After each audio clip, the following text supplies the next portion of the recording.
নমস্কার, শেয়ারবাজ থেকে শাশ্বত মিত্র। আমার এডুকেশনাল চ্যানেলে আপনাদের সবাইকে স্বাগত। আজকে মার্কেট দেখে নিশ্চয়ই আপনারা সবাই খুশি হয়েছেন, আমিও খুশি হয়েছি যে এত নিচে মার্কেট থেকে 22,187 থেকে ঘুরিয়ে 22,800, এত ওপরে বন্ধ, সব কিছু ভালো। আদতে কি সত্যি করে কতটা ভালো হয়েছে এটা শুধুমাত্র সময়ই বলবে, আমি জানি না। আমি এখনও এফআই ডাটাটা দেখিনি, এফআইডিআই ডাটাটা দেখিনি যে আপনাদের বলতে পারবো। তবে চারদিকে ক্রুডের যা দাম দেখছি আমার তো এতটুকু ভালো লাগছে না। $110-12 ক্রুডের দাম। WTI crude is higher than Brent crude. Plus এইমাত্র খবর পাওয়া গেছে যে ট্রাম্প অ্যাডমিনিস্ট্রেশন ফিনিশড স্টিল এবং অ্যালুমিনিয়াম প্রোডাক্টের ওপর 25% ট্যারিফ লাগাবে। আচ্ছা, ইরান তো দেখেছেন কালকে কুয়েতেরই তো মনে হয়, কুয়েতের বা কাতারের না কুয়েতের একটা অ্যালুমিনিয়াম প্ল্যান্টের ওপর মিসাইল মেরেছে। এবার ইরানেরও কিছু অ্যালুমিনিয়াম প্ল্যান্ট বন্ধ করে দেওয়া হচ্ছে। ট্রাম্পের সকালবেলা, আপনাদের সকালবেলা একটা কথা আমি লিখেছিলাম, দেখেছিলেন যে মার্কেট খারাপ কিন্তু নিচে থাকলে অল্প কেনা যায়, সেটা যাই হোক অন্য ব্যাপার।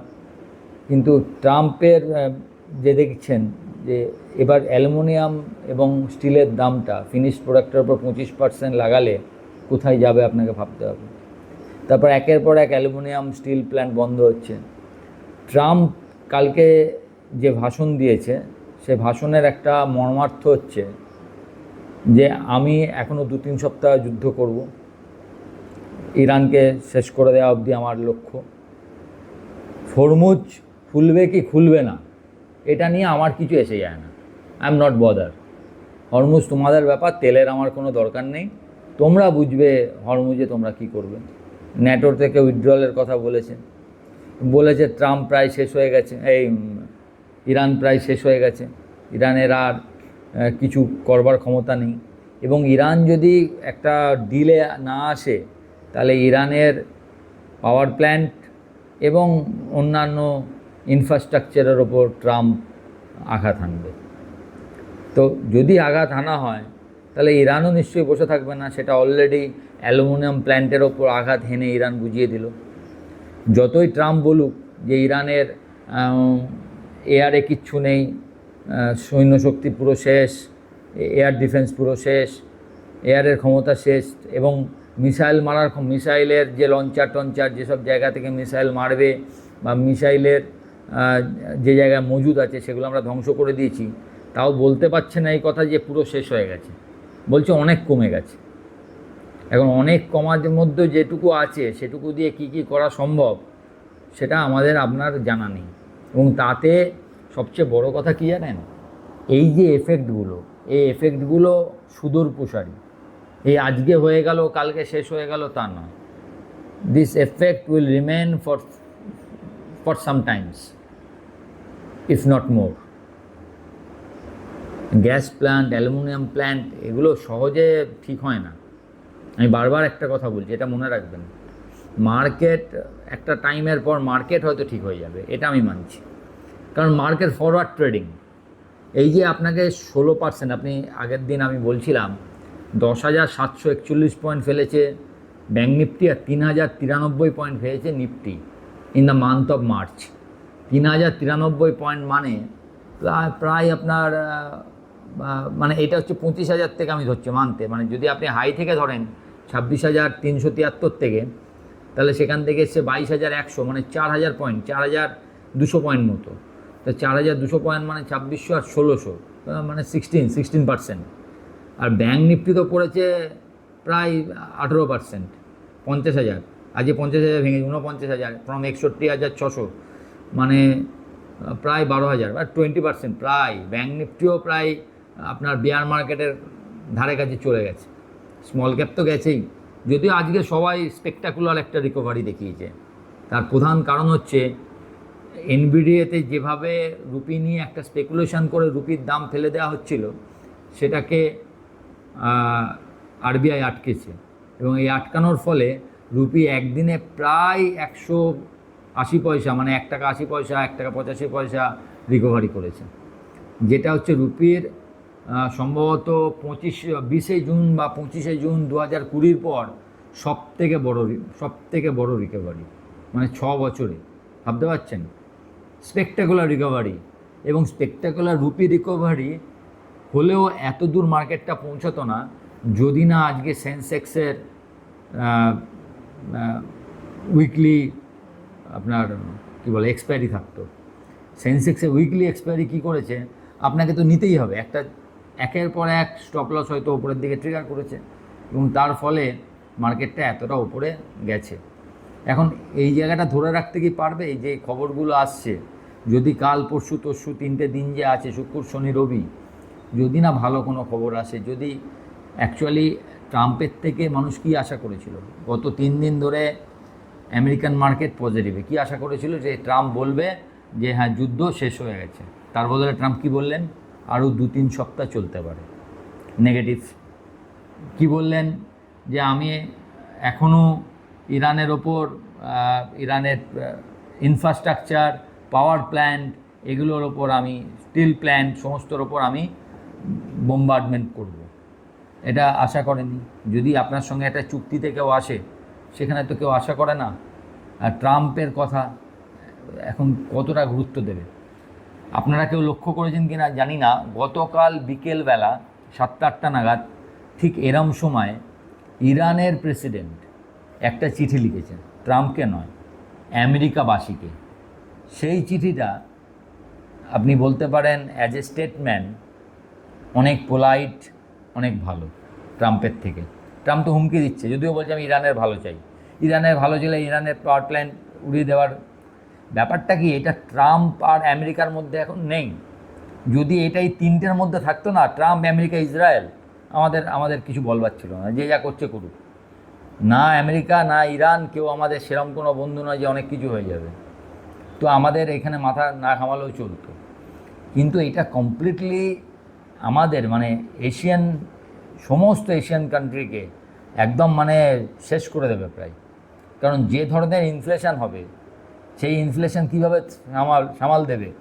যদি সত্যি করে ক্রুড, দেখুন একটা মজা দেখুন, ও তেলের ট্যাঙ্কারে মারছে, ওর অয়েল ঘাঁটিতে মারছে, মানে এটাও বলেছে তৈল ঘাঁটিতে মারবো, পাওয়ার প্ল্যান্টে মারবো, অন্য ইনফ্রাস্ট্রাকচারে মারবো। তা তেলের ঘাঁটিতে তুমি যদি বারবার মারো, তা ইরানও তো বসে থাকবে না, এর যে কটা মিসাইল আছে আপনার তেলের ঘাঁটিতে মারবে। এই করে যদি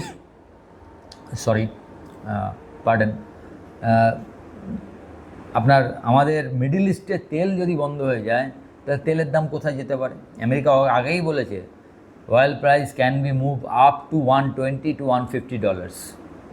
এখন সবথেকে মজার কে জানেন?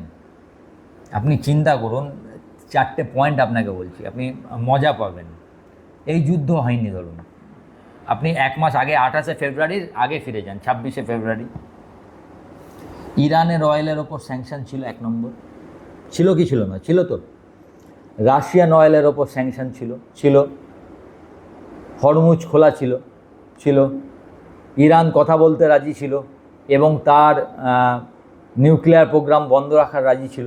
আজকে নিউক্লিয়ার প্রলিফারেশন ট্রিটি মানে এনপিটি থেকে রিনাল নিজেকে বলছে আমি বেরিয়ে যাব, কারণ এবার নিউক্লিয়ার বোম ইরান ইচ্ছা করলে তৈরি করতে পারবে, মানবে না বলছে। অলরেডি সেটা পাস হয়ে গেছে। হরমুজের ওপর ট্যাক্স নিতে পারবে, সেটা ওদের সংসদে পাস হয়ে গেছে। তাহলে আগে আপনার হরমুজ খোলা ছিল না, খোলা ছিল, এখন খোলা নেই। আগে আপনার ইরানের অয়েল বিক্রি করতে পারছিল না, এখন ইরানের অয়েলের ওপর স্যাংশন তুলে দিয়েছে।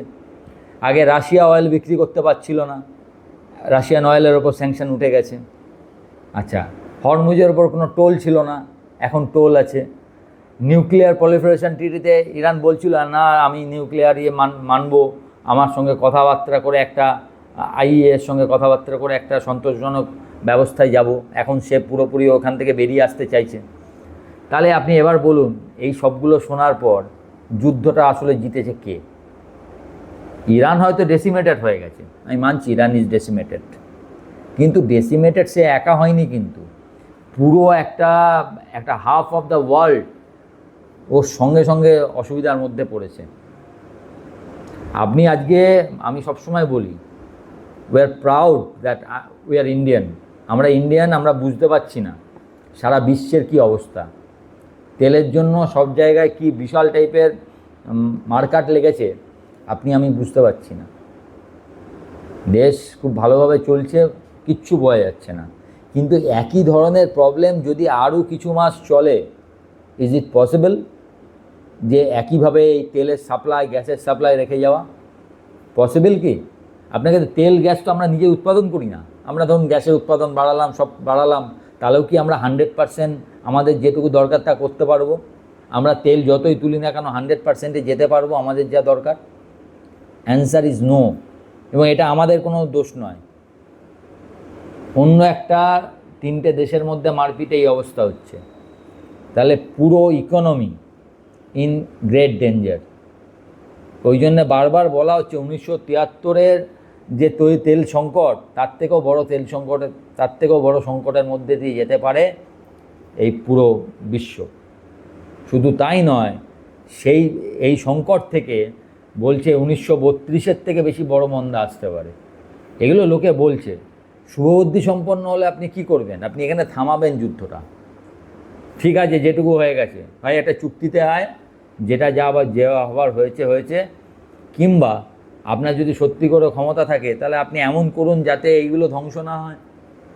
অন্তত অন্য দেশেরটা 5টা দেশ, বাকি যে 5খানা দেশে মারবো বলছে, অলরেডি দেখেছেন অ্যামাজনের ডাটা সেন্টার ইরান উড়িয়ে দিয়েছে, ক্লাউড স্টোরেজ। তা আপনার থেকে তো 5টা দেশ আপনার ওপর আশা করেছে যে আপনি তাদের সুরক্ষা দেবেন। সেই জন্য তো তারা আপনাকে বেস বানাতে দিয়েছে তাদের দেশে। আরব, কুয়েত, কাতার, ইউএই, সৌদি আরব। আপনি তাহলে কি হচ্ছে? তারা কি সুরক্ষা পেয়েছে? তাদের কি এয়ার স্পেস কমপ্লিটলি বিপদমুক্ত?